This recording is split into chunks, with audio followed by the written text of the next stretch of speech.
Yo, what's up? It's Jack. This is a stripped down version of the usual video, so I can talk directly to you. And thank you for your continued support and for subscribing to me. I posted my first community post on YouTube asking you to send me some questions, and I've added in a few of my own just to spice it up a little bit. So without further ado, let's do it. What's my next video topic? Well, good question. The next video that I'm going to be releasing is the James Corden video. I've entitled it at the moment, James Corden is just awful. And I've got 30 minutes of video about why he is awful. However, I was meaning to publish that video this Sunday, but I had a problem. The sketch that I wrote for it, where I'm going to be playing the piano, I won't tell you any more than that because it will spoil it, is not finished. The music had to be written from scratch, so it's not ready. So I'm hoping to have that one ready by next Sunday, and this Sunday you're going to be watching this video. Makes sense? By the way, I try and publish most of my videos on Sundays because that's when most people are in and are at a bit of a loose end, so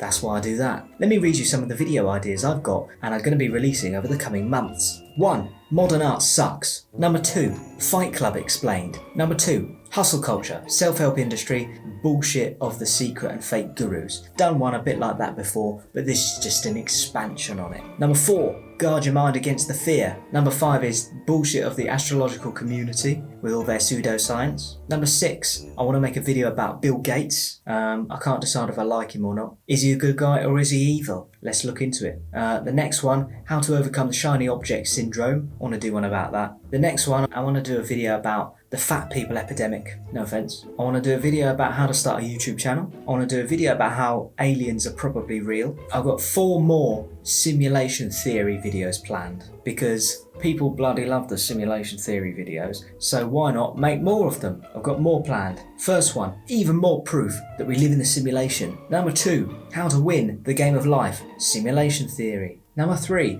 no more worry or anxiety, the ultimate cure, the simulation theory. And number 4, even more proof that life is a video game. Here's the walkthrough, simulation theory. And then loads of other videos like one about AI, one about what does the perfect country look like, one about seasteading, which I think is where the future will lie in countries will move into the sea. I'll explain in the video. One about the Illuminati, one about your rights being an illusion, one about the Great Reset, one about the problems with free money, one about how China is quietly becoming the new superpower, and one looking into whether taxation is theft or not. And I've got loads of other ideas. Republic versus democracy, could AI save us or kill us? Things like that. Those are the ideas. Tell me in the comments which video you would like to see the most. Why do I make my videos like this? I wanted to make a channel that was original, which is hard. There are loads of channels that just talk straight into the camera like this, which is absolutely fine. Just me personally, I find that a little bit boring. So I thought I would make mine a little bit more engaging. That's when I decided to use multiple camera angles to keep your attention. Ironically, something which I'm not actually doing in this video, because this is a stripped down, getting to know you type video. I also like to spend time on the videos to make sure they're the best that they can be, rather than just bashing out as many videos as I can, which is rather selfish, because you're thinking about yourself and your YouTube channel, trying to grow it as quickly as possible, rather than the audience who, you know, when I go on YouTube, I want to watch something that somebody's put a lot of time and effort into, and it's good and it's engaging and it keeps me watching, rather than thinking about myself and how fast I can grow my YouTube channel. Where do you see it going? Well, I just want to continue making content that people enjoy and that I enjoy, most of all, because if I enjoy making it and you enjoy watching it, then we'll just continue like that. If I enjoy it, boy, you enjoy it, boy. Alright.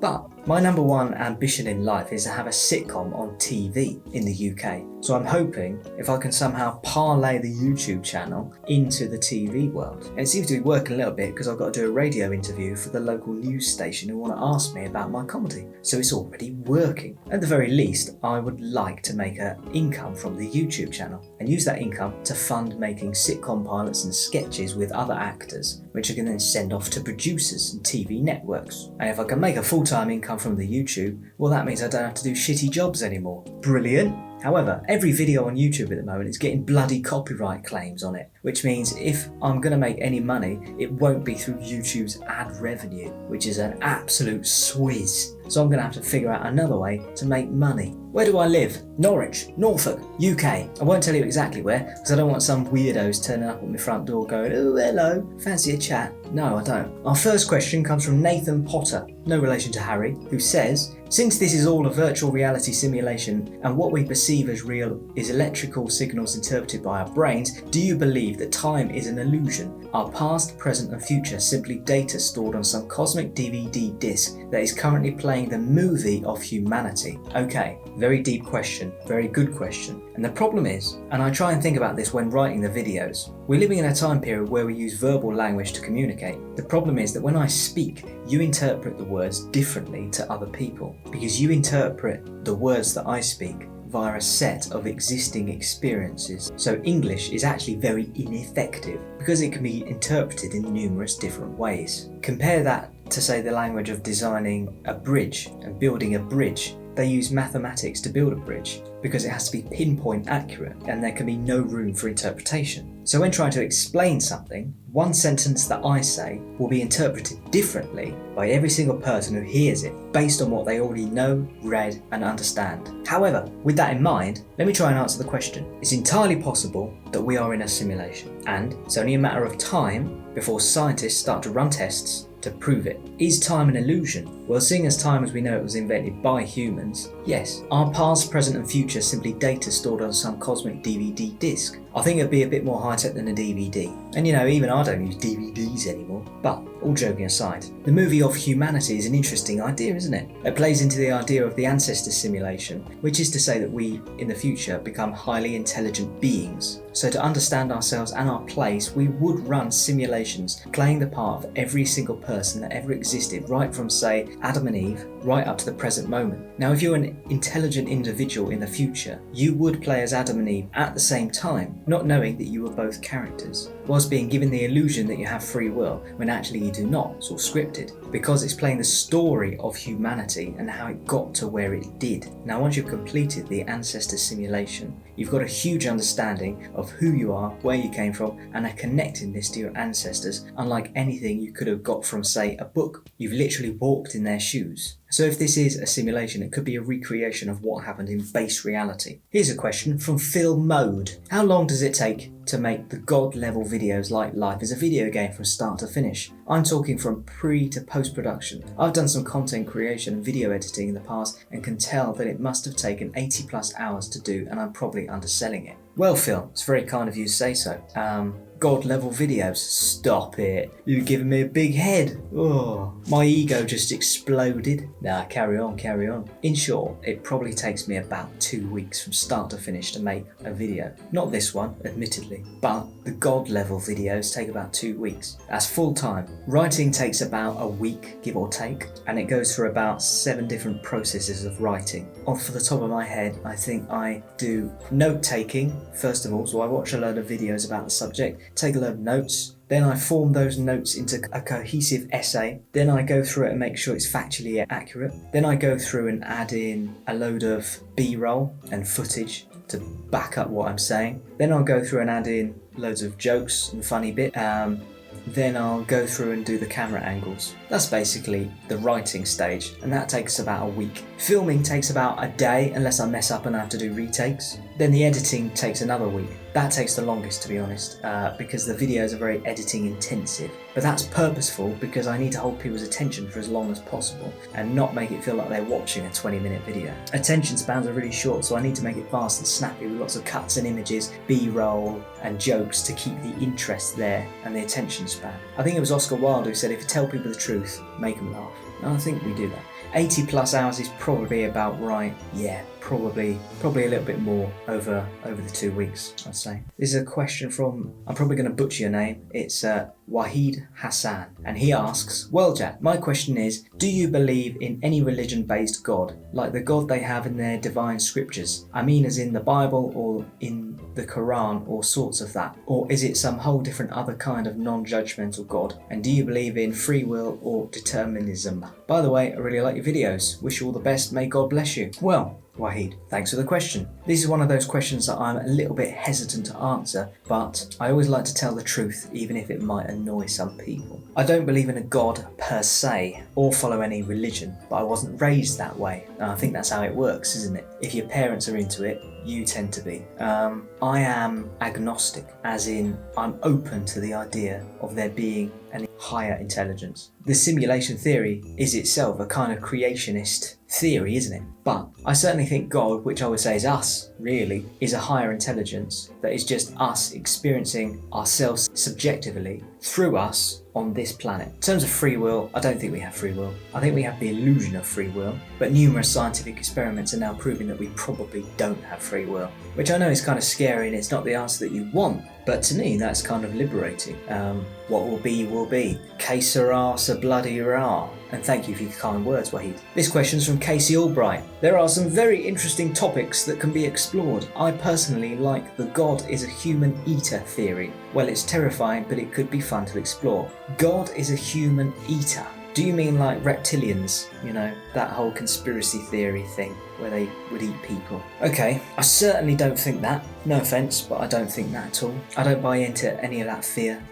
Because the thing about fear is it triggers the part of your brain that's there for self-preservation, right? And so it's more likely to bypass the logical and analytical side of your brain to go straight to the fear for self-preservation. So no, I don't think God is a human eater. That sounds like some sort of monstrous, terrible movie plot, to be honest. This question is from Testing123. Cool name. How did you learn to do all your video editing and graphics? Taught myself. I always had an interest in it, so that helps. When I was at college, I did media studies and I made a short film there which is about gangsters. But I wasn't very good at working in a group with other people because I didn't like their ideas and I wanted to do my own. And that's when the teacher said, "You're not a team player." It's like, fuck off, bloody team player, don't care. And I always wanted to do my own ideas, which I thought were much better and have proven to be so. Then I went to university and I did performing arts for 2 years and I recorded media for a year, which is where we got to make films and I got to be the editor for the dissertation for the film we made, which actually won all the bloody awards at the end of the year awards. So brilliant. When I started the YouTube channel, I just, learned everything from YouTube. Simples. And I still do, If I don't know how to do something, I just type it into YouTube and then I learn it bit by bit. Question from John Williams. Not the John Williams, is it? The composer? Probably not. Do you believe in aliens? Okay, straight to the point. Do you believe in aliens? In short, yes. I think it's mathematically impossible that we are alone. Also add to that the US government is now releasing its files on interactions with UFOs and things that cannot be explained. That's in the news. I'm going to do a video about it in due course. I also think there is some reason that they cannot come and interact with us. If they've mastered interplanetary travel, you must be quite wise. So they've probably realised that they shouldn't scare the shit out of the native populations by coming, "Hello everyone, we're aliens." Probably not a good idea. I mean, there's so many fucking idiots on this planet, they'll probably shit their pants and go on a rampage. Do you know what I mean? But yeah, one day I hope they'll come down, when we're more spiritually enlightened and stuff like that, and we actually get on with each other rather than kicking the shit out of each other like we do at the moment. And yeah, we can have a chat with them and say, they might help us figure out how to clean everything up, how to solve all the problems and everything like that. But maybe they probably think, well, we did it on our own, so maybe they've got to do it on their own first. Otherwise we can't go in interfering, do you know what I mean? Just like we don't go interfering with, apes and chimpanzees in the jungle, we do a little bit, but maybe they do a little bit. Theo Roderick asks, what's your favourite colour? I like red because I support Arsenal Football Club. That's a soccer team to Americans, but I also like blue, so put them together. Purple, that's my answer. This one's from Cardinal Sin. How is it that you weren't successful sooner? You're brilliant. You're the funniest thing I've ever seen. Americans will love you. Cheers. Well, thanks very much. Very kind of you to say so. Again, my ego is growing with all these kind words. Why am I not successful sooner? I think I only started the YouTube channel at the start of the first lockdown, so I haven't been doing it very long at all, and it takes a while for YouTube to start recommending you. But I always knew if I just kept at it, kept going, kept making videos, that people would find me eventually, and they have. I think we've grown about 1,200 subscribers in the last month, so brilliant. I'm not sure if Americans will love me or not, to be honest with you. My humour is very British. Maybe they like British humour. I don't know. Tell me in the comments, do Americans understand sarcasm? Because I think it's a bit of a myth. I think you do, but I don't know. Tell me. Let me know.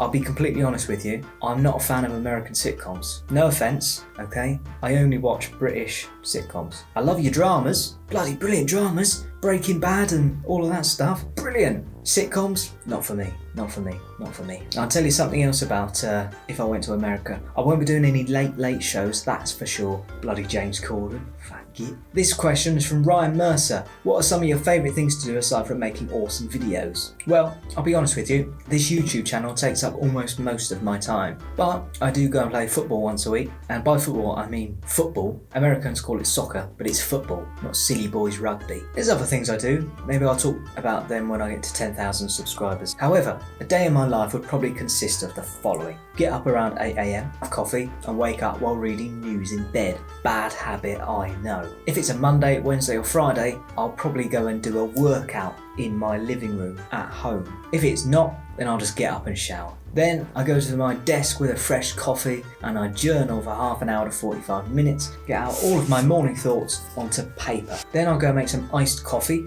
around 11:30, now it's summer, and I'll keep working till about 2 or 3 o'clock. At about 2 or 3 o'clock, I'll stop working and go and have lunch while watching YouTube videos for 20 minutes to half an hour, depending on if it's any good or not, and depending on what I'm having for lunch. Then I'll go straight out for a walk for an hour around Norwich, maybe call a friend or two, have a chat. Then I'll come back and do what I call admin. So that's emails, phone calls, paying bills, shit like that. Boring crap that we all have to do until I can afford a PA. Then I'll go and make dinner and watch TV, or I might go out, either to football or a social event that I've got planned. Come back, go to bed, rinse and repeat. This question is from Mandela Affected. Were we born into the Matrix or have we been placed into it more recently? Well, it's a good question. I don't think it's bad to say that I don't know. I'm being honest there. I don't have a fucking clue. I think I did kind of answer this earlier, but I'll do it again. To try and give an answer, technically, yes, we would have been born into this matrix that we call real life, but it's only real because we don't know anything else. We're born into this meat avatar to live a predetermined existence that the real us had a part in writing, and we're all actors in each other's plays. And no, I don't believe in NPCs. I don't think that's a thing. It's too convenient, and it's an easy answer to a complicated problem, and I don't subscribe to it. It might seem like that, but there's no basis for it at all. However, the only reason that we are here is to learn to overcome problems so that the higher version of ourselves can gather experience points to take with itself, I think. Which will seem like bollocks and madness to many, many people, but whatever. If we're living in a simulation and it just so happens that this simulation is ran on a 13-year-old's computer, does that mean he's God? That question is from Jessica Richley. Ha! Very good. I like that. I'd hate to see what else is on that 13-year-old boy's computer, but in a way I suppose it would, wouldn't it? If you're the owner of the simulation, then yeah, that would make you, what we would define anyway, as a god. I always thought it was really funny that God, backwards, is dog. I think that's probably like a clue. Be more like dogs. Live in the moment. Have you or do you do psychedelics? That question is from Cool Craps and Racetracks. Cool name! Okay, I don't do drugs, and the reason is I did shrooms once and I reacted badly to it. I had a panic attack in a toilet in Amsterdam. Not a very pleasant experience, and I don't wish to repeat it. I kind of vowed after that not to do any more of that kind of thing. Not anytime soon anyway. Maybe I might be persuaded in the future if it opens these realms of perception. I prefer to keep my consciousness where I can see it at the moment. And you know, I have the same thoughts as someone on shrooms anyway, so what does that say about me? Listen, thanks very much for watching all the way to the end, you bloody legend. I'm going to keep making content just for you. So thanks for being brilliant, subscribing to me and all that sort of stuff, and sitting through this rather boring video. But yeah, thanks for being great. See you next time.